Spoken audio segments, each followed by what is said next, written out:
আসসালামু আলাইকুম প্রিয় দর্শক, শুভেচ্ছা সহ স্বাগত জানাচ্ছি চ্যানেল আই সংবাদে। এখনকার সংবাদ আয়োজনে আপনাদের সাথে আছি আমি মেহরুন্নেসা তাহমিনা। বিস্তারিত সংবাদের শুরুতেই জানিয়ে দিচ্ছি সিটিসেল সংবাদ শিরোনামগুলো। ভারত থেকে নারায়ণগঞ্জে নেয়ার পথে ৭ খুন মামলার প্রধান আসামি নূর হোসেন এখন উত্তরায় র্যাব ১ কার্যালয়ে। আজই তোলা হবে নারায়ণগঞ্জ আদালতে।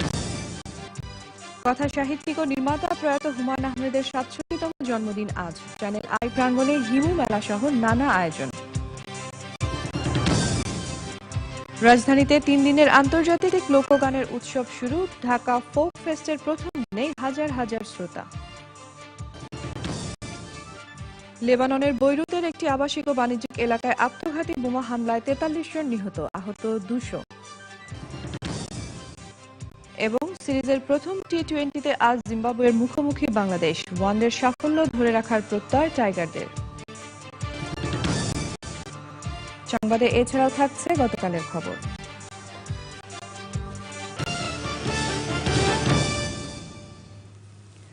নারায়ণগঞ্জে ৭ খুন মামলার প্রধান আসামি নূর হোসেন এখন বাংলাদেশে। পশ্চিমবঙ্গের একটি আদালতের নির্দেশে গ্রেফতারের ৬ মাস পর নূর হোসেনকে বাংলাদেশে ফেরত পাঠিয়েছে ভারত। বৃহস্পতিবার রাত ১১টা ৩৫ বেনাপোল সীমান্ত দিয়ে বাংলাদেশ প্রতিনিধিদের কাছে হস্তান্তর করা হয় নূর হোসেনকে। কিছুক্ষণ আগে তাকে আনা হয়েছে রাজধানীর উত্তরার র্যাব ১ কার্যালয়ে। সাজেদুর রহমানের ফুটেজ নিয়ে রিপোর্ট করছেন ইলিয়াস কমল। ২০১৪ সালের ২৭ এপ্রিল নারায়ণগঞ্জ শহরের কাছ থেকে পৌর কাউন্সিলর নজরুল ইসলাম, আইনজীবী চন্দন সরকার সহ ৭ জনকে অপহরণ করা হয়। ৩ দিন পর ৭ জনেরই মৃতদেহ শীতলক্ষা নদীতে ভেসে ওঠে। ঘটনায় নূর হোসেনকে প্রধান আসামি করে মামলা করে নিহত নজরুল ইসলামের স্ত্রী সেলিনা ইসলাম। একই বছরের ১৪ জুন কলকাতায় গ্রেফতার হন ৭ খুন মামলার প্রধান আসামি নূর হোসেন। গেল বুধবার বিচ্ছিন্নতাবাদী সংগঠন আলফা নেতা অনুপ চেটিয়াকে ভারতের কাছে হস্তান্তরের ৪৮ ঘণ্টা পর নূর হোসেনকে ফেরত দেয় ভারত। বৃহস্পতিবার রাতে তাকে বেনাপুল সীমান্তে হস্তান্তর করে ভারতীয় কর্তৃপক্ষ। পরে নূর হোসেনকে হেলমেট পরিয়ে একটি মাইক্রোবাসে করে বিজিবি, র্যাব ও পুলিশের একটি বিশেষ দল নারায়ণগঞ্জের দিকে রওনা হয়। তাকে আজই আদালতে সোপর্দ করা হবে বলে জানিয়েছে পুলিশ। আপনারা জানেন যে মামলাটির কথা বললেন, সে মামলাটির তো তার ওয়ারেন্ট পেন্ডিং আছে। আর যদি ওয়ারেন্ট পেন্ডিং থাকে তো তাহলে তাকে বিজ্ঞ আদালতের কাছে সোপর্দ করা, এটি তো মামলার তদন্তকারী কর্মকর্তার কাজ। আইনি প্রক্রিয়া হলো, যে কোনো আসামি যদি ওয়ারেন্ট হয়ে যায় তার মানে তার বিরুদ্ধে কিন্তু যে অভিযোগ দেওয়া হয়েছে সেটি বিজ্ঞ আদালত গ্রহণ করেছে এবং তারই ভিত্তিতেই কিন্তু তারা ওয়ারেন্ট ইস্যু করে থাকেন এবং সেই ওয়ারেন্ট এক্সিকিউশন করে বিজ্ঞ আদালতের কাছে দেওয়া হবে। কেবল নূর হোসেনই নয়, ঘটনার সাথে জড়িত সকলেরই বিচার ও দৃষ্টান্তমূলক শাস্তি চেয়েছে নিহতদের স্বজনরা। ইলিয়াস কমল, চ্যানেল আই। প্রয়াত নন্দিত কথা সাহিত্যিক ও নির্মাতা হুমায়ূন আহমেদের আজ ৬৭তম জন্মদিন। ১৯৪৮ সালের এই দিন তিনি নেত্রকোনার কুতুবপুরে জন্মগ্রহণ করেন। গল্প, উপন্যাস, নাটক ও চলচ্চিত্রে পাঠক দর্শকদের জাদুকরী ক্ষমতায় আচ্ছন্ন করে রাখেন হুমায়ূন আহমেদ। নন্দিত কথা সাহিত্যিক ও নির্মাতা প্রয়াত হুমায়ূন আহমেদের Shamsuddoha পান্নার report.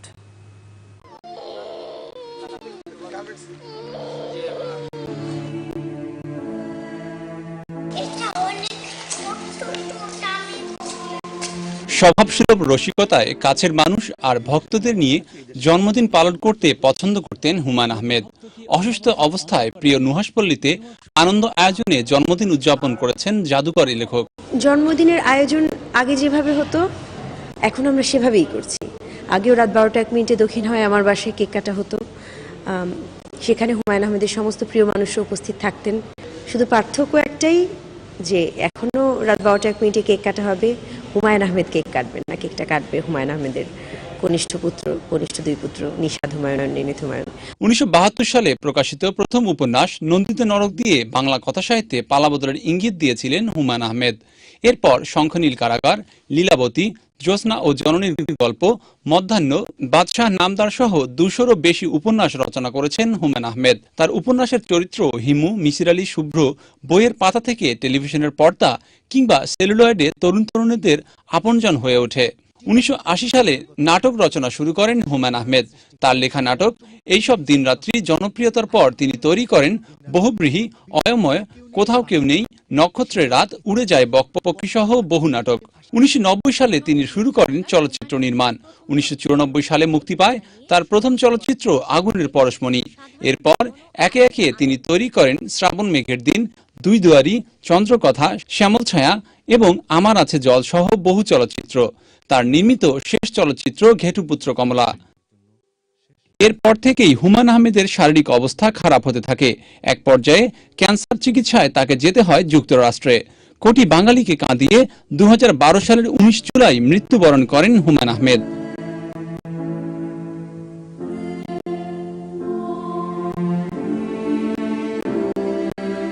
Shamsuddoha Panna, channel I, Dhaka.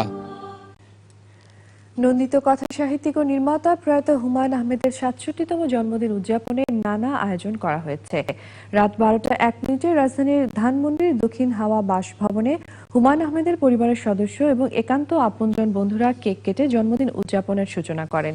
সেই সময় স্ত্রী মেহের আফরোজ শাওন, 2 শিশুপুত্র নিনিত ও নিশাত ছাড়া অন্য প্রকাশের স্বত্বাধিকারী মাজহারুল ইসলামের পরিবার সহ হুমায়ুন আহমেদের কয়েকজন বন্ধু ছিলেন।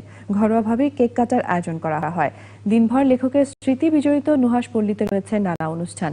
চ্যানেল আই প্রাঙ্গণে আয়োজন করা হয়েছে হিমু মেলার। 2012 সালের 19 জুলাই চিরবিদায় নেন হুমায়ুন আহমেদ।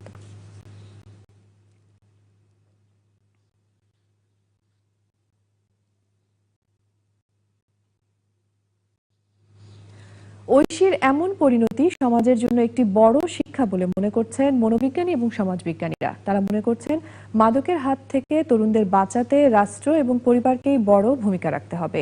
সামাজিক অধঃপতন ঠেকাতে এখন থেকে সাবধান হওয়ার পরামর্শ দিয়েছেন তারা। রাহুল রায়ের রিপোর্ট। মাদক আর মাদকাসক্তি অনেক আগেই সামাজিক সমস্যা হিসেবে চিহ্নিত।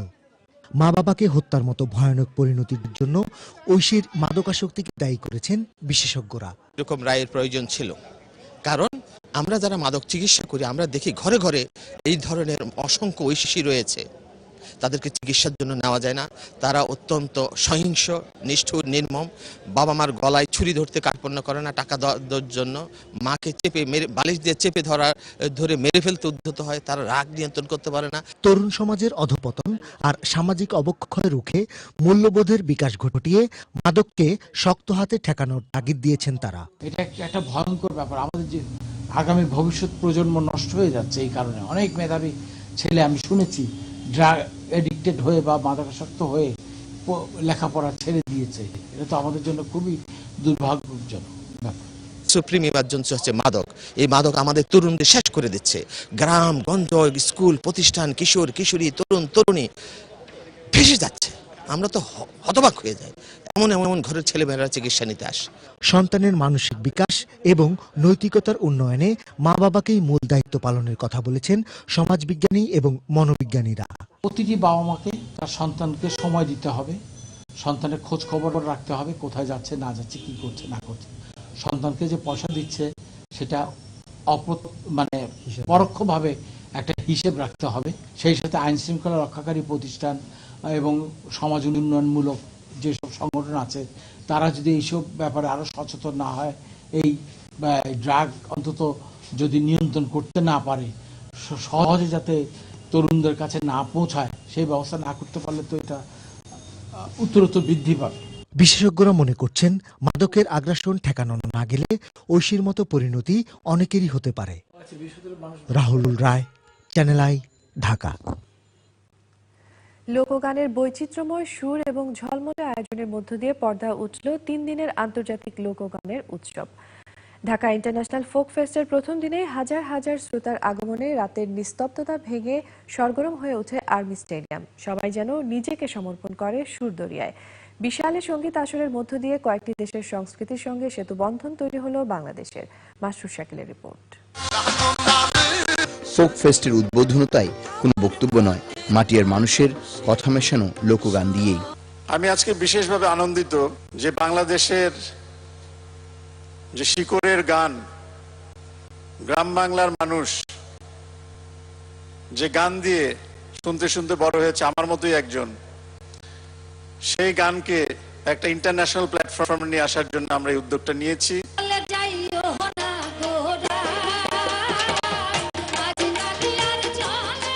শুধু লোকগান নিয়ে প্রথম আয়োজন হলেও দর্শক শ্রোতাদের আগ্রহের কোনো কমতি ছিল না। গিটার, ঠুমরি আর খেয়ালি সাধুর ঢঙে লোকগানের জগৎসেরা শিল্পীদের দরদে সুরে সময়ের সাথে সাথে যেন ঢেউ ছড়িয়ে পড়ে ঢাকার আনাচে কানাচে।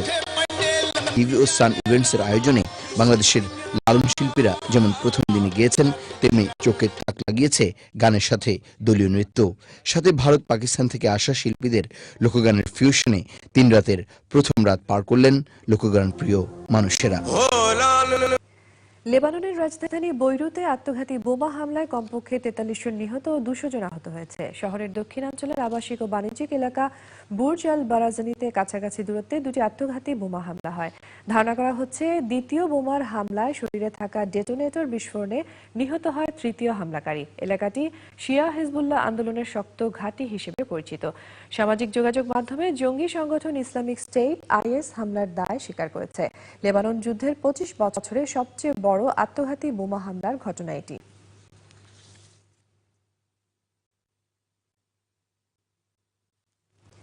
বিশ্বের যে কোনো দলকে মোকাবেলা করতে সেরা স্কোয়াড চান বাংলাদেশ দলের অধিনায়ক মাশরাফি বিন মুর্তজা। ওয়ানডে সিরিজ জয়ী স্কোয়াড নিয়ে টি20তে মাঠে নামছেন তিনি। ওয়ানডে ব্যর্থতা ভুলে টি20তে কিছু প্রাপ্তির লক্ষ্যে খেলবে জিম্বাবুয়ে। আজ সিরিজের প্রথম টি20তে মুখোমুখি হবে বাংলাদেশ জিম্বাবুয়ে। ম্যাচ প্রস্তুতি নিয়ে তামান্না তৃষার রিপোর্ট। 2006 সালের নভেম্বর মাসে খুলনা স্টেডিয়ামে জিম্বাবুয়ের বিপক্ষে প্রথম টি20তে জয় পায় বাংলাদেশ। 2013 মেতে বুলাওয়েতে হোস্ট কান্ট্রির সঙ্গে সিরিজ 1-1 ড্র করে টিম টাইগার্স। এবার প্রায় 2.5 বছরের ব্যবধানে জিম্বাবুয়ানদের বিপক্ষে চতুর্থ টি20 খেলবে বাংলাদেশ। আইসিসি টি20 র্যাঙ্কিংয়ে 10 নম্বরে বাংলাদেশ আর 14তে জিম্বাবুয়ে। ব্যবধান কম হলেও বিশ্বের অন্যান্য ক্রিকেট শক্তি চেয়ে পিছিয়ে নেই টিম মাশরাফি। টি20তে ব্যক্তিগত পারফরমেন্স তুলে ধরার অনেক সুযোগ থাকে। আশা করব সিরিজটা ভালো হবে। তবে আমরা বাংলাদেশের সঙ্গে বেশ কিছুদিন পর ক্রিকেট খেলছি, তার আগের চেয়ে এখন অনেক ভালো খেলে।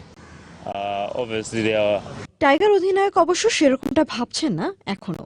টানা 5টি সিরিজ জয়ের পর এখন বেস্ট কম্বিনেশনের স্কোয়াড চান মাশরাফি বিন মুর্তজা। বিপিএল আছে, তারপরে কিন্তু এশিয়া কাপ আছে, আবার তারপরে আগে বিপিএল এর পরে আমরা প্র্যাকটিস করব। তো আমাদের বেস্ট কম্বিনেশনটা আমরা মানে সেট আপ করার জন্য অবশ্যই চেষ্টা করছি। তবে দলের জয়ের জন্য টপ অর্ডার পেসার বা স্পিনারদের উপর নির্ভরতা কমিয়ে ব্যাকআপ প্লেয়ার তৈরি করতে হবে বলে মনে করেন অধিনায়ক মাশরাফি। প্রথম 11 না, শুধু ফার্স্ট 15-এ কারা থাকবে, সো দ্যাট যে আমরা শাফলিং করে খেলাইতে পারি। ইটস নট দ্যাট যে আমরা একটা ম্যাচ জিতেই আছি, আমাদের ওই উইনিং কম্বিনেশনটা নিয়েই নামা। সো আমাদের 15টার দিকেও চোখ রাখতে হবে যে ওই টিমের অপোনেন্টের স্ট্রেংথ চিন্তা করে আমরা 11 তৈরি করতে পারি। আইসিসির ক্যালেন্ডার অনুযায়ী বাংলাদেশ দলের বছরের শেষ আন্তর্জাতিক সিরিজ এটি। 44টি টি20-র মাত্র 12টিতে জয় থাকায় এখন সংখ্যাটা বাড়াতে চায় টাইগাররা। আমরাও চেষ্টা করছি যেন আমরা সাকসেসফুল হই, যেহেতু আমরা টি20তে ওরকম এখনো সাকসেসফুল না। তামান্না তৃষা, চ্যানেল আই, ঢাকা। এই পর্যায়ে জানিয়ে দিচ্ছি গতকালের খবর। প্রধানমন্ত্রী শেখ হাসিনা বলেছেন, হত্যাকারী খুনিদের স্থান বাংলাদেশে হবে না। বর্তমান সরকারের একটাই লক্ষ্য, দেশ ও দেশের মানুষের সমৃদ্ধি। বাংলাদেশের মর্যাদার আসন ধরে রাখতে দেশবাসীর সহযোগিতা চেয়েছেন তিনি। বগুড়া আলতাফুন্নেসা খেলার মাঠে জেলা আওয়ামী লীগ আয়োজিত জনসভায় তিনি বলেন, বিএনপি নেত্রী ও তার ছেলে সারা জীবন খুনি হিসেবে চিহ্নিত হয়ে থাকবেন। বগুড়া প্রতিনিধি রৌফ জালালকে সঙ্গে নিয়ে মধু ত্রিপুরার তোলা ভিডিও চিত্রে রিপোর্ট করছেন তারিকুল ইসলাম মাসুম। বগুড়ায় আওয়ামী লীগ সভাপতি ও প্রধানমন্ত্রী শেখ হাসিনার প্রথম জনসভা। মানুষের স্রোত জনসভাস্থলে।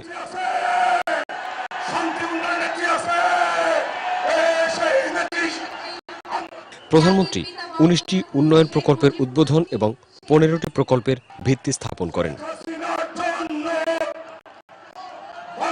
প্রধানমন্ত্রী বলেন, আওয়ামী লীগ সরকারে এলেই দেশের উন্নয়ন হয়, আর বিএনপি ক্ষমতায় এসে উন্নয়ন কাজ বন্ধ করে দেয়, শুরু করে হত্যা রাজনীতি। নির্বাচন প্রতিহত করার নামে বিএনপি মানুষ পুড়িয়ে হত্যা করেছে। প্রধানমন্ত্রী বলেন, একজন রাজনৈতিক নেতা যদি ভুল করেন তাহলে তার খেসারত দলের লোককেই দিতে হয়। নির্বাচনে না আসে খালেদা জিয়া ভুল করেছিলেন, কিন্তু নির্বাচন ঠেকানোর নামে মানুষ হত্যার মতো জঘন্য, ঘৃণ্য, কাজ তিনি করেছিলেন। সারা জীবন তিনি এবং তার ছেলে খুনি হিসেবেই জনগণের কাছে চিহ্নিত হবে, তারা খুনি হিসেবেই এ দেশে পরিচয় লাভ করেছে। জানুয়ারি মাস থেকে জানুয়ারি, ফেব্রুয়ারি, মার্চ 3টা মাস তিনি এ দেশে জ্বালাও পোড়াও করেছেন, জনগণকে পুড়িয়ে মেরেছেন। একটা মানুষ নির্দেশ দিয়ে মানুষকে পুড়িয়ে মারতে পারে, এটা বিশ্বাস করা যায় না। প্রধানমন্ত্রী বলেন, বিএনপি নেত্রী বিদেশে গিয়ে এদেশে থাকা বিদেশি মানুষকে হত্যার ষড়যন্ত্র করছেন। দেশকে জঙ্গি বা সন্ত্রাসী রাষ্ট্র হতে দেবে না বাংলাদেশের মানুষ। ওনার ছেলে মুচলেখা দিয়েছিলেন কেয়ারটেকার সরকারের কাছে যে সে আর জীবনে রাজনীতি করবে না। সেই মুচলেখা দিয়ে বিদেশে বসে আছে। এই দেশ জ্বালিয়ে পুড়িয়ে তিনি বিদেশে বিলাসবহুল জীবনযাপন করেছেন। তার সঙ্গে যুক্ত হয়েছেন খালেদা জিয়া। সেখানে বসে থেকে তিনি এখন পরিকল্পিতভাবে বিদেশি মানুষ হত্যা করে দেশের ভাবমূর্তি নষ্ট করতে চায়। আর এই দেশে যেখানে তারা জঙ্গিবাদ, সন্ত্রাস, বাংলা ভাই সৃষ্টি করেছিল, আবার এই দেশকে সন্ত্রাসী রাষ্ট্রে পরিণত করতে চায়। বাংলাদেশের মানুষ এই বাংলাদেশকে সন্ত্রাসী রাষ্ট্র হতে দেবে না। বাংলাদেশের মানুষ সন্ত্রাসে বিশ্বাস করে না, বাংলাদেশের মানুষ শান্তিতে বিশ্বাস করে। যতই ষড়যন্ত্র তিনি করুক না কেন, বাংলাদেশ দক্ষিণ এশিয়ায় একটি শান্তিপূর্ণ দেশ হিসেবেই প্রতিষ্ঠা লাভ করবে। বগুড়ায় অর্থনৈতিক অঞ্চল বঙ্গবন্ধু সেতু থেকে বগুড়া পর্যন্ত রেল লাইন স্থাপন ও বগুড়া বিশ্ববিদ্যালয় স্থাপনের ঘোষণা দেন প্রধানমন্ত্রী শেখ হাসিনা। দণ্ডপ্রাপ্ত একজন যুদ্ধাপরাধীকে চাঁদে দেখা গেছে, এই গুজব ছড়িয়ে বগুড়ায় তাণ্ডব ছড়িয়ে প্রায় 50 জনের মতো মানুষের জীবন কেড়ে নেওয়া হয়েছিল। প্রধানমন্ত্রী শেখ হাসিনা বললেন, তার লক্ষ্য মানুষকে শিক্ষিত করে গড়ে তোলা, মানুষের জন্য কর্মসংস্থান সৃষ্টি করা, যেখানে মানুষ নিজ নিজ কাজে ব্যস্ত থাকবে, গুজবে কান দিবে না। তারিকুল ইসলাম মাসুদ, চ্যানেল আই, বগুড়া। প্রিয় দর্শক, আপনারা দেখছেন চ্যানেল আই সংবাদ। আর এই পর্যায়ে নিচ্ছে একটা বিরতি, আমাদের সঙ্গেই থাকুন। বিরতির পর আরো একবার স্বাগত জানাচ্ছি চ্যানেল আই সংবাদে। সহযোগিতার সম্পর্ক দৃঢ় করতে 3 দিনের সফরে ব্রিটেনে গেছেন ভারতের প্রধানমন্ত্রী নরেন্দ্র মোদী। মোদী ব্রিটিশ প্রধানমন্ত্রী ডেভিড ক্যামেরনের সঙ্গে তার 10 নম্বর ডাউনিং স্ট্রিটে বৈঠক করেছেন। পরে ক্যামেরন ব্রিটিশ ভারত সম্পর্ককে নতুন মাত্রায় নিয়ে যাওয়ার অঙ্গীকার করেন। মোদীর সফরকে দুদেশের জন্য ঐতিহাসিক ঘটনা বলেছেন ক্যামেরন। পরে তারা যৌথ সংবাদ সম্মেলন করেন। বিভিন্ন ক্ষেত্রে ব্রিটেনের সঙ্গে ভারতের $13 বিলিয়ন চুক্তি হয়েছে। পরে ব্রিটিশ পার্লামেন্টের ভাষণে মোদী আশা প্রকাশ করেন ব্রিটেন ভারতে আরও বেশি বিনিয়োগ করবে। মোদীর সফরের বিরোধিতা করে লন্ডনে বিক্ষোভ হয়েছে। ভারতের ধর্মীয় সহিংসতার প্রতিবাদে সালমান রুশদি সহ 200-রও বেশি লেখক, কবি, বুদ্ধিজীবী ব্রিটিশ প্রধানমন্ত্রী ক্যামেরনকে খোলা চিঠি দিয়েছেন। এ পর্যায়ে কৃষি সংবাদ।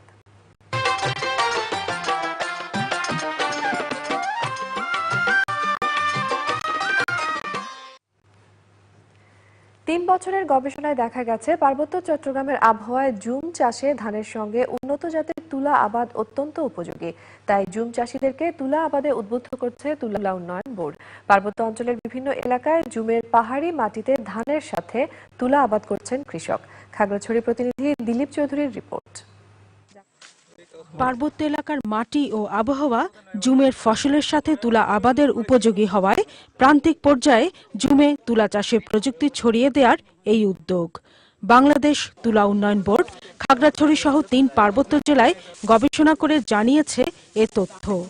3 জেলার 50,000 হেক্টর জমিকে আনা হয়েছে তুলা চাষের আওতায়। এদের জীবনের প্রধান অবলম্বন এই জুম চাষ।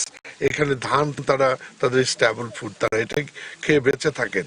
তার সাথে তাদের আয়বর্ধক অন্যান্য যে চাষাবাদ তার সাথে যদি যুক্ত করা যায়, যেমন এখানে আমাদের দেশি তুলার সাথে উন্নত জাতের তুলাকে এখানে সংযোজন করা হয়েছে। পার্বত্য 3 জেলার পাহাড়ি টিলাভূমিতে আগে জুম চাষ হতো সনাতন পদ্ধতিতে। কৃষক নতুন প্রযুক্তিতে ধানের সাথে তুলার বীজ আড়াআড়িভাবে বপন করছেন। তুলা উন্নয়ন বোর্ড থেকে বীজ দিছে, আমি রোপণ করছি। তারপরে ফাঁকে ফাঁকে মূলা শাক দিছি, লাল শাক দিছি, আর ভেন্ডি দিছি। এগুলিও কিছু কিছু খাইছি আর বিক্রি করছি। এখন ছাদ দিতেও সুবিধা, তারপরে স্প্রে করতেও সুবিধা, আর ছাদ পাই, আমরা ওষুধ পাই তুলার জন্য। এরকম এখন অনেক ফসল ভালো হয়েছে আগের চেয়ে। সম্প্রতি কৃষি মন্ত্রণালয়ের সচিব সহ কৃষি সম্প্রসারণ অধিদপ্তর, কৃষি গবেষণা ইনস্টিটিউট, কৃষি গবেষণা ফাউন্ডেশনের বিজ্ঞানীরা খাগড়াছড়ির বিভিন্ন স্থানে তুলা আবাদের গবেষণা প্লট পরিদর্শন করেছেন। Sudipta Mahmud, channel I. দেখছিলেন সুদীপ্তা মাহমুদের রিপোর্ট। এবার দিনের শুরুর খবর জেনে নিন আজ কোথায় কি কর্মসূচি। হুমায়ুন আহমেদের জন্মদিন উপলক্ষে হিমু মেলা, চ্যানেল আই চত্বর তেজগাঁয়ে সকাল 10টায়। কোরিয়ান ফিল্ম ফেস্টিভ্যালের উদ্বোধন শাহবাগ জাতীয় জাদুঘরে বিকাল 3টায়। হুমায়ুন আহমেদ শিশু কিশোর রচনাবলী 2 প্রকাশনা উৎসব পাবলিক লাইব্রেরি চত্বর শাহবাগে বিকাল 3:30টায়। পঞ্চম আন্তর্জাতিক মিনিয়েচার টোন আর্ট উৎসব গ্যালারি চিত্রক ধানমন্ডিতে বিকেল 5টায়। Central desk, channel I. খেলার খবর। প্রবল বর্ষণে মাঠ খেলার অনুপযুক্ত হয়ে পড়ায় স্থগিত করা হয়েছে বিশ্বকাপ বাছাইয়ের দক্ষিণ আমেরিকা পর্বের Argentina Brazil super Clasico match শুরুর 45 মিনিট আগে মাঠ পরিদর্শন করে খেলা পরিত্যক্ত ঘোষণা করেন ম্যাচ অফিসিয়াল। বাংলাদেশ সময় শনিবার ভোর 6টায় ম্যাচটি হতে পারে বলে এক টুইটে জানিয়েছে আন্তর্জাতিক ফুটবল ফেডারেশন।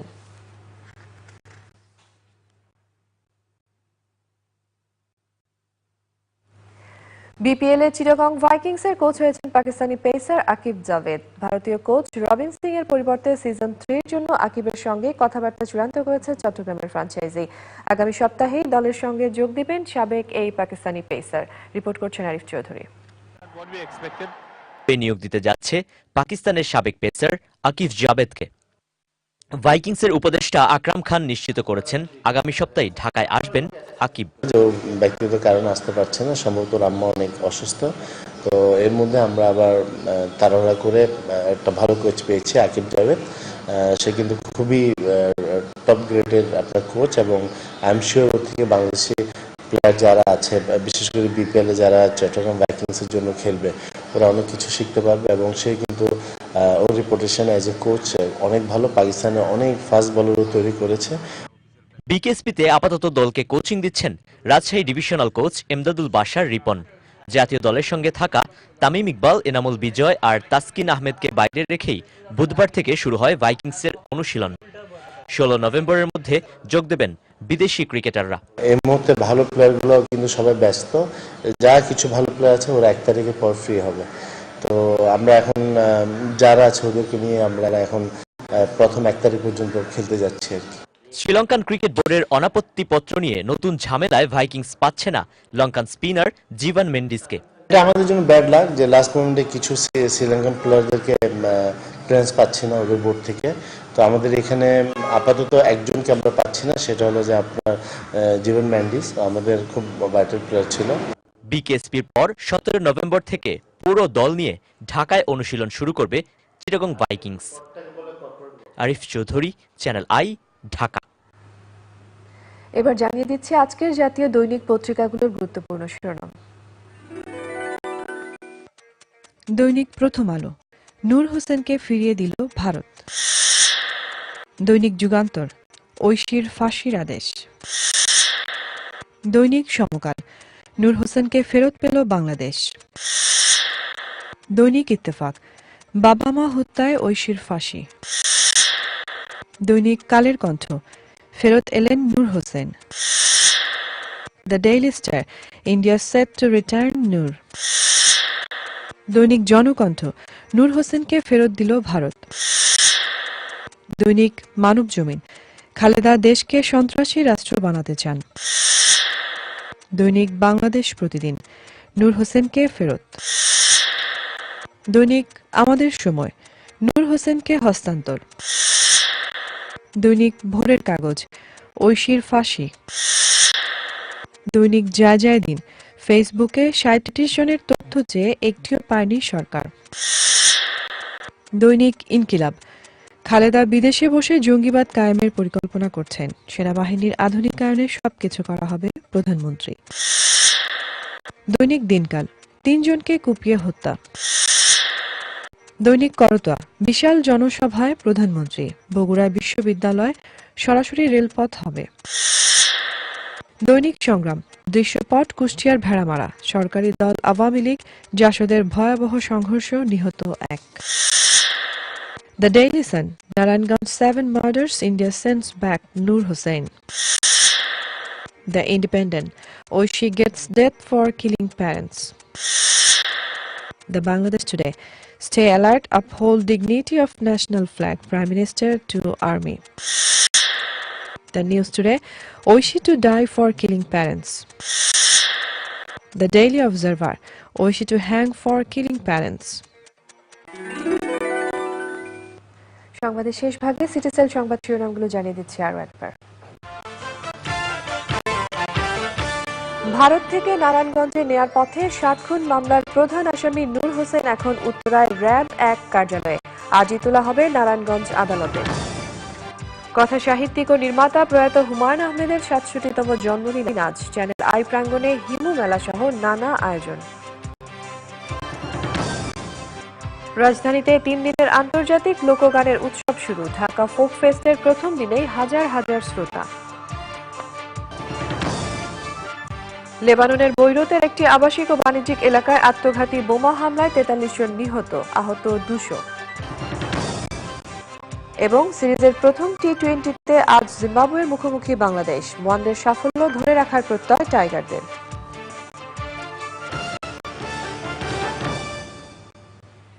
প্রিয় দর্শক, এই সঙ্গে শেষ করছি এখনকার চ্যানেল আই সংবাদ। এতক্ষণ সঙ্গে থাকার জন্য ধন্যবাদ সবাইকে।